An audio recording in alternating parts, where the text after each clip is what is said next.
that out of the way, we can go right ahead and talk about South Carolina beating Iowa in the NCAA tournament. So before I start, I just want to say, like, this has been, like, a whole new chapter for not just women's basketball, but for women's sports in general. It's like a whole renaissance where it's like now there's much more attention being brought into women's sports and women's basketball in particular, more so than it was in prior years, which is, like, I mean, it's about time, right? But, I mean, recently, Iowa versus UConn in that Final Four game, that was the most watched basketball game that ESPN has had ever. And they've owned the NBA,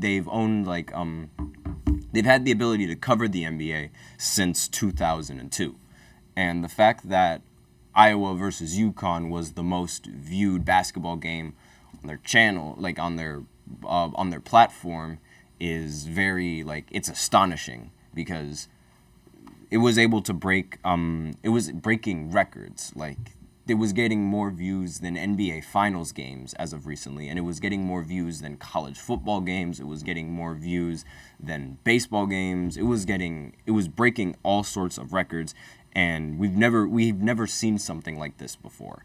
And obviously, like, even in the game when Iowa went up against, like, LSU, like, UConn versus Iowa ended up breaking that record, like, that it's set. And Iowa versus LSU, it outdrew every NBA game last season except for Game 5 of the finals, every college football game last season outside of Ohio State versus Michigan and the SEC championship game, as well as every MLB game this season. So that was just Iowa going up against LSU.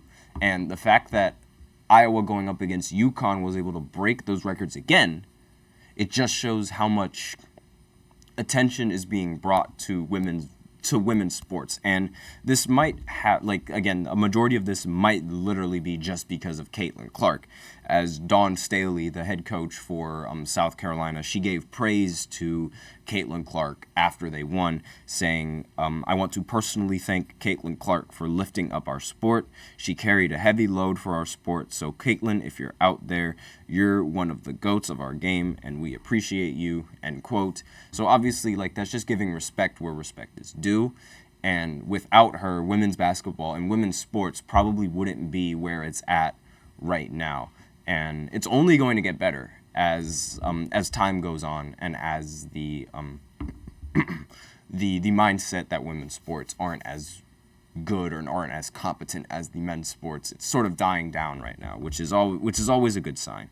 So, a little bit about the game. Caitlin Clark ended up breaking a record. I mean, she wasn't going to play her final game and not break a record. That's, like, almost unheard of. So, she scored 18 first quarter points, and it was a championship game record for most points scored in any quarter of a NCAA championship game. And obviously, like, going into that game, I knew that she wasn't going to be the only person responsible if Iowa was going to win. Like, Iowa wasn't going to win unless they got somebody else involved. And that was sort of the difference maker between South Carolina and Iowa, because Iowa has the star power.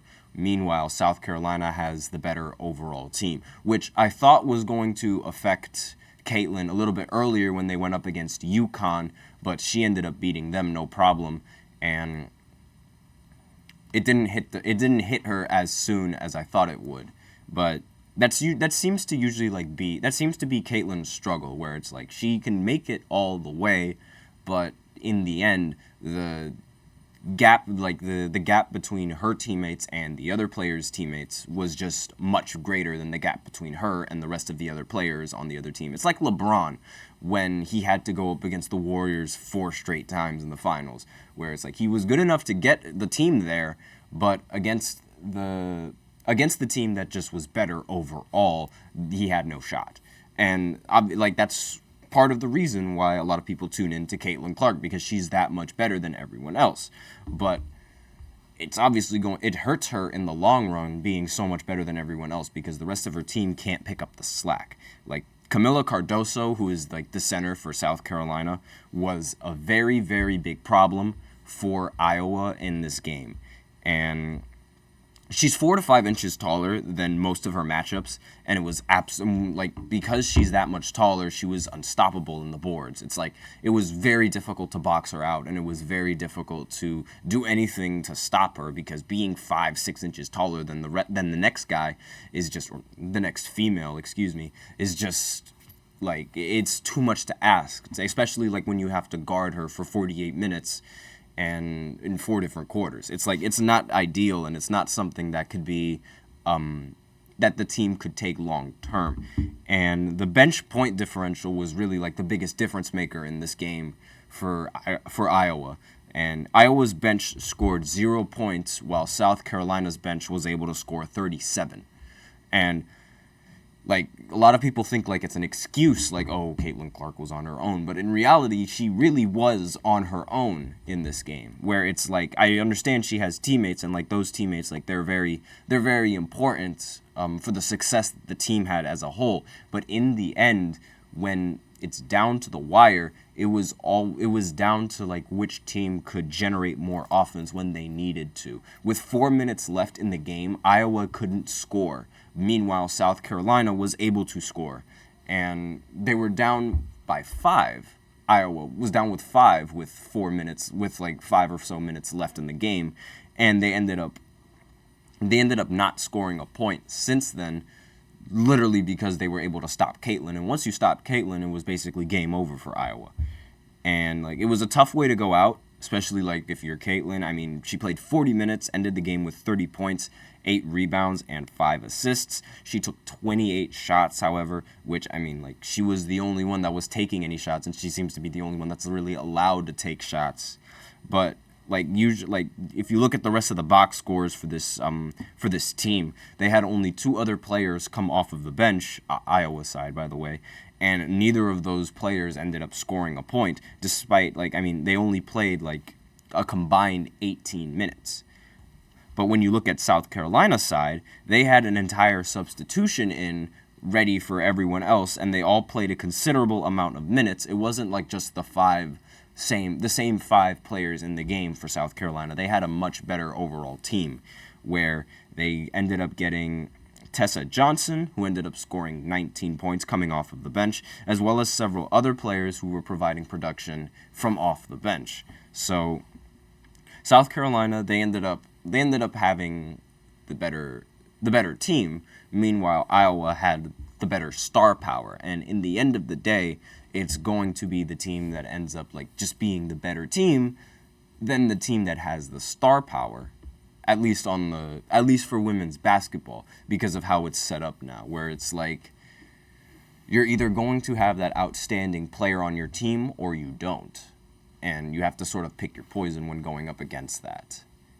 And obviously, like, it was too much for Iowa, and because, like, they couldn't rely on just Caitlin in this game. They had to rely on everyone else, and no one else was able to step up to the plate, which hopefully this won't translate into her WNBA career, because already it seems like she's just far better than every single WNBA player that I've seen. Like, her raw skill and her talent in the game is just better than any WNBA player that I've seen. And it might be because she's a little bit more flashy and she takes a lot more difficult shots, but regardless, like, it's still basketball, and it's some of the best basketball I've seen played from someone. Now,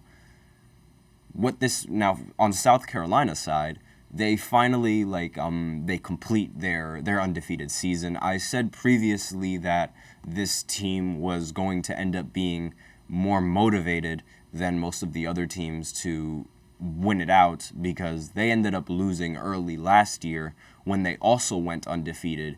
And being undefeated, like, even though you were undefeated in the regular season and you didn't end up winning, that undefeated record isn't going to really matter. Like, no one is going to remember their undefeated season unless they ended up winning in the end. Like, people are going to remember this undefeated season more than they're going to remember the undefeated season that they had before, because before, that season did not end in a ring. And that's really, like, annoying it must be annoying for these athletes, because they do something that not many teams have been able to do. And simply because they don't win a ring, the media just sort of blows it off like they don't really do anything or like they didn't really accomplish anything. It's similar to how when the Patriots, they ended up going undefeated for the first time, and they ended up losing in the end to the New York Giants. Let's go Giants. But regardless, it's like no one really takes that season that seriously because of how it ended. And a lot of coaches, whenever you're playing a game or like whenever you're doing anything in practice, they always told me, at least, it's not how you start, it's how you finish. And that bears repeating in a lot of the things that are sports related, where people aren't going to care about how you started, they're going to care about how your chapter ends. And it must be very annoying because now they just went 2 seasons going undefeated. And if they didn't end up winning a championship in at least one of those seasons, the media was going to take it as like, oh, this just was a one and done team. They were just a regular season team. And they're going to try to mitigate what this team actually did in the regular season, which is somewhat unfair because all of these players, they put their time, they put their effort, and they put their sweat and their blood into the sport, all of it just to blow up in their face. Because they end up doing something that's historic, but the media doesn't really seem to care about it all that much, as they're more worried about the fact that they didn't end up winning a ring. And again, I think it's just unfair to a lot of these collegiate athletes because it's like, sure, they didn't end up winning a ring, but look at what they've done the rest of the season. Like, the rest of the season shouldn't be counted as a failure. Instead, it should be like acknowledged if they do something that is unheard of. And I mean, going flawless back to back, like for 2 years they only lost 1 game. That is impressive, and I wouldn't be surprised if this continues going on in the future, where they only end up losing in the postseason and they always have undefeated seasons. I mean, like, if a team goes undefeated for 3 straight years in the regular season, or like let alone 2, don't you think that's something to like talk about? Like, I personally think that's something to talk about because I don't hear many I don't really hear many college programs go undefeated, let alone go undefeated twice. And obviously that just makes you an easy target for criticism if you don't end up winning. But still, like, that should be acknowledged. And it's like a lot of teams, they try to avoid not losing. And I don't understand why they do that. Like, you'll see a bunch of like NFL teams and a bunch of NBA teams, like if they have a record or a streak, like a winning streak, especially it happens more in the NFL than it does in any other league, but if they are winning and they have a winning streak, let's say it's close to playoff time, they will not hesitate to pull out the starters and to just play the rest of the bench just so they could have that loss under their belt, so they don't have to worry about losing when it really matters. And it sort of brings off the pressure, because going into the playoffs being undefeated is ultimately going to bring more pressure going into the playoffs. And that's something that a lot of teams look to avoid. They don't want to have that kind of pressure. But that's it on the women's segment. So with that, we are out of time for the first segment. So now I'm going to pivot to NBA basketball, where I talk about the Lakers. It seems like that is a very popular topic that everyone likes talking about, and I like talking about it because LeBron's on it. So I might as well talk about the Lakers and their situation, where they stand right now, what are the possibilities, and like what are the lowest. And I'm actually going to go in depth with it this time, as opposed to just giving like their ceilings and like their lowest points. So I will be right back after this short break.